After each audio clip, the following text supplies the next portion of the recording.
জাতীয় সংসদ নির্বাচনে জাতিসংঘ উন্নয়ন কর্মসূচি ইউএনডিপির আওতায় নির্বাচন কমিশনের বাস্তবায়নাধীন ব্যালট প্রকল্পে $4.8 মিলিয়ন সহায়তা দেওয়ার প্রতিশ্রুতি দিয়েছে জাপান। প্রকল্পের মোট ব্যয় ধরা হয়েছে $18.53 মিলিয়ন। বুধবার দুপুরে রাজধানীর আগারগাঁওয়ে নির্বাচন ভবনে এই সংক্রান্ত চুক্তি স্বাক্ষরিত হয়। অনুষ্ঠানে প্রধান নির্বাচন কমিশনার এম নাসির উদ্দিন, ইউএনডিপির আবাসিক প্রতিনিধি স্টেফান লিলার, বাংলাদেশে নিযুক্ত জাপানের রাষ্ট্রদূত সাইদা শিনিজ এবং জাপানের পররাষ্ট্র মন্ত্রণালয়ের আন্তর্জাতিক সহযোগিতা ব্যুরোর মহাপরিচালক ইশিজুকি হিদেও উপস্থিত ছিলেন। এর আগে গত 18 জুন অস্ট্রেলিয়া থেকে প্রকল্পে $2 মিলিয়ন সহায়তার প্রতিশ্রুতি দেয়।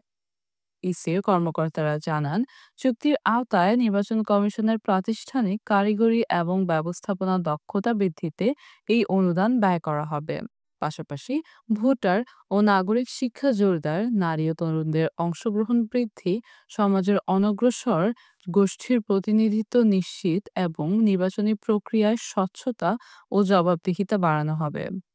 অনুষ্ঠানের প্রধান নির্বাচন কমিশনার এম নাসির উদ্দিন বলেন, জাপানের এই সহযোগিতা আমাদের কার্যক্রমকে শক্তিশালী করবে এবং গণতান্ত্রিক মূল্যবোধ বজায় রেখে একটি গ্রহণযোগ্য নির্বাচন আয়োজনের ক্ষেত্রে সহায়তা দেবে।